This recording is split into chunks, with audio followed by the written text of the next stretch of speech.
آج کے زمانے میں ہر آدمی اپنے آپ کو اچھا بتانے میں لگا ہے جی اگر آپ ڈکیت سے بھی پوچھو تو کہے گا مجھ سے اچھا کوئی نہیں، چور سے پوچھو مجھ سے اچھا کوئی نہیں، بے نمازی سے پوچھو تو وہ کہہ رہا مجھ سے اچھا کوئی نہیں، نمازی سے پوچھو مجھ سے اچھا کوئی نہیں، وہابی سے پوچھو مجھ سے اچھا کوئی نہیں، سنی سے پوچھو مجھ سے اچھا کوئی نہیں۔ جی ہر مکتبہ فکر کا آدمی اپنے آپ کو اچھا بتا رہا، جو جلسہ کرا رہے ہیں وہ کہہ رہے ہیں ہم سے اچھا کوئی نہیں، اور جو جلسہ رکوا رہے ہیں وہ کہہ رہے ہیں ہم سے اچھا کوئی نہیں، جی سب اچھے بتا رہے ہیں۔ یا اللہ اچھا ہے کون؟ جی بھائی بات ہے کہ نہیں؟ بات سمجھنے کی ہے نہیں جی ہے؟ جی وہ جو کام کر رہا وہ برا سمجھ کے تھوڑی، وہ تو یہ کہہ رہا ہے کہ میں بہت اچھا ہوں۔ مولانا لوگ کہہ رہے ہیں ہم بہت اچھے ہیں، اور جو مولویوں کو گالی بک رہے ہیں وہ کہہ رہے ہیں ہم بہت اچھے ہیں۔ صحیح بات ہے، صحیح بات ہے، صحیح بات ہے۔ یا اللہ اچھا کون ہے؟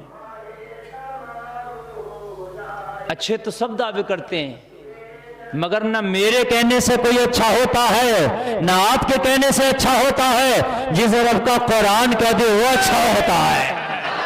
کیا بات ہے، واہ واہ واہ، جسے رب کا جی قرآن کہہ دے حق ہے، وہ اچھا ہوتا وہ اچھا ہوتا ہے۔ ہے۔ نہ میں کہوں کہ میں اچھا تو میں اچھا نہیں، جی نہ آپ کہیں کہ ہم اچھے تو آپ اچھے نہیں، جسے رب کا قرآن کہہ دے وہ اچھا ہوتا ہے۔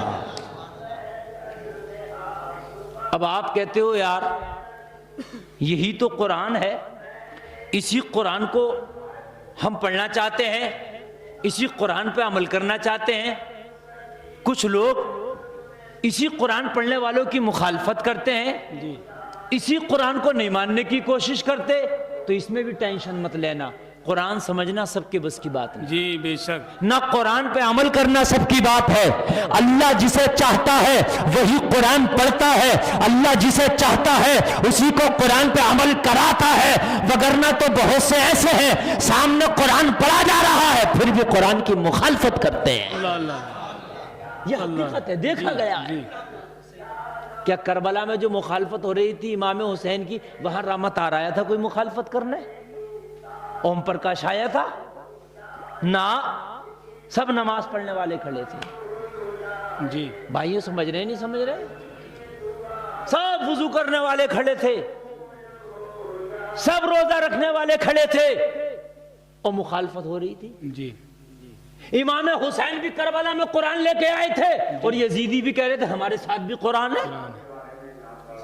وہ ایسا تھوڑی کہہ رہے تھے کہ ہم قرآن کی مخالفت کر رہے ہیں، نہ، انہوں نے جو کربلا میں اعلان کیا تھا انہوں نے یہ کہا تھا معاذ اللہ نواسۂ رسول باغی ہو گیا شریعت کا، معاذ اللہ، اس لیے ان کا سر قلم کرنا ضروری ہے، ہم شریعت کی حفاظت کر رہے ہیں۔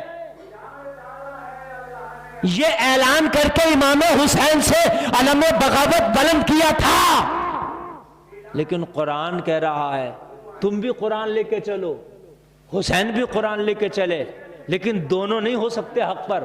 قرآن کہہ رہا ہے یضل بہ کثیرا ویہدی بہ کثیرا، بہت سے لوگ قرآن پڑھ کے ہدایت پائیں گے اور بہت سے گمراہ بھی رہیں گے۔ صحیح بات، قرآن پڑھ لیں یار پھر بھی چغلی کر رہے ہیں، قرآن پڑھ لیں پھر بھی جو ہے لوگوں کی مخالفتیں کر رہے ہیں، قرآن پڑھ لیں پھر بھی لوگوں کو ستا رہے ہیں، قرآن پڑھ لیں پھر بھی نہیں سمجھ رہے، قرآن پڑھ لیں پھر بھی شریعت کو نہیں سمجھ رہے۔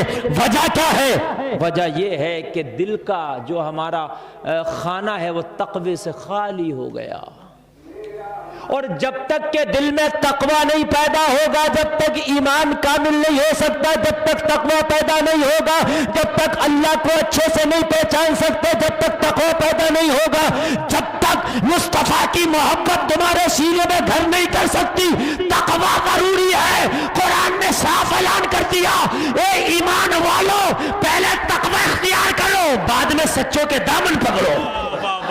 نعرے تکبیر، نعرے رسالت، فیضان غوث اعظم، مسلک اعلی حضرت، سبحان اللہ سبحان اللہ۔ پہلے تقوی اختیار کرو۔ یا ایھا الذین آمنوا اتقوا اللہ وکونوا مع الصادقین، اے ایمان والو تقوی اختیار کرو اور سچوں کے ساتھ ہو جاؤ۔ تقوی اختیار کرو اور سچوں کے ساتھ ہو جائے۔ ساتھ ہو جاؤ۔ آیا تقوی بھی ہے کہ نہیں؟ ہم تو پہلے ہی دعویٰ کر رہے ہیں صاحب میں نے تو غوث آدم کی ایک دیغ بنا لی، میں تو صاحب سچوں کے ساتھ ہوں۔ میاں دیغ بنانے سے سچوں کے ساتھ نہیں ہو جاؤ گے، نہ خالی ایک دن جلسے میں آنے سے سچوں کے ساتھ ہو جاؤ گے۔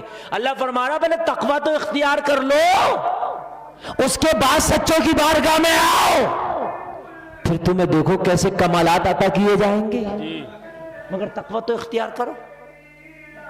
ہم ڈنڈی مار رہے ہیں، تقوی نہیں ہے۔ اگر ڈنڈی مار رہے ہیں تو وہ نہیں دیکھ رہا جس کی ڈنڈی مار رہے ہیں، مگر مولا تو دیکھ رہا۔ صحیح بات ہے، بے شک۔ اب ہم نماز پڑھ لیں ڈنڈی مار کے، تو اب کہہ رہے ہیں مولانا نماز میں مزہ نہیں آ رہا، تو آئے گا ہی نہیں مزہ۔ جی کیسے آ جائے گا؟ ادھر ڈنڈی مار رہا، ادھر نماز پڑھ کے کہہ رہا مزہ نہیں آ رہا نماز میں۔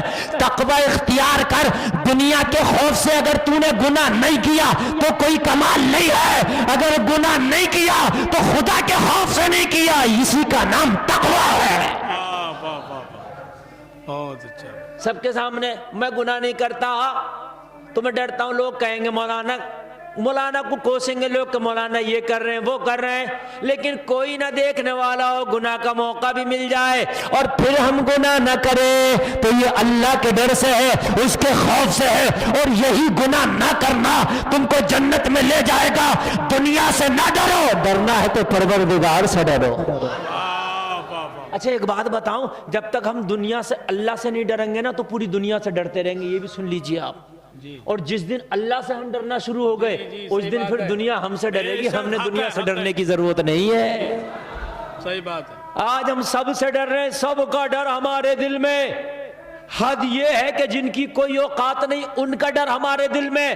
جب لوگوں اپنے دل سے تم اللہ کا ڈر نکال دو گے تو دنیا کا ڈر تمہارے دل میں آنے لگے گا، دنیا کا ڈر تمہیں ستانے لگے گا۔ کبھی بھوک کا ڈر ستائے گا، کبھی بیماری کا ڈر ستائے گا، کبھی غربت کا ڈر ستائے گا، کبھی اپنوں کی بے وفائی کا ڈر ستائے گا، کبھی مال کا ڈر ستائے گا، کبھی بزنس میں فائدہ نہ ہونے کا ڈر ستائے گا۔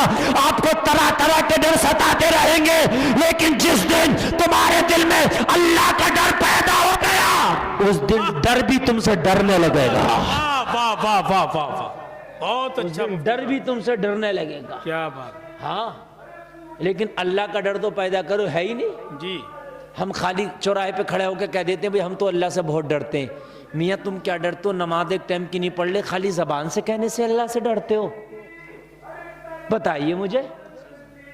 بھئی میں بہت اللہ سے ڈرتا ہوں، پنچایت میں چلے گئے، ڈنڈی مار دی جا کے، جس کا پلہ بھاری تھا، بھاری آدمی تھا، مالدار تھا، پیسے والے تھا، اس کی سی بات کہہ رہا اللہ سے ڈر رہا تو؟ بھائیو حقیقت بات، تم تو آج کسی کی زمین پہ دعویٰ کر دو جاؤ، 10 آدمی تمہاری کہنے والے ضرور مل جائیں گے، ہاں بھائی بات تو صحیح ہے، سوچائیں مخالفت کر رہے ہو مگر 10 کہنے والے مل جائیں گے۔ نبوت کا دعویٰ کر دیا لوگوں نے، ان کے ماننے والے مل گئے۔ کوئی خدائی کا دعویٰ کر دے، اس کے ماننے والے بھی مل جائیں گے۔ یہ دنیا ہے، تمہیں یہ دیکھنا ہے کہ دنیا کا منہ دیکھ کے زندگی نہیں جینا ہے۔ اگر زندگی جینا ہے تو پروردگار کو سامنے رکھ کے زندگی جینا ہے۔ میرا مولا ہے، جی میں نے اگر حق نہیں کیا تو میں نے مولا کو کیا جواب دینا ہے؟ تقوی، رضا الہی کے لیے کام کرنا، تقوی۔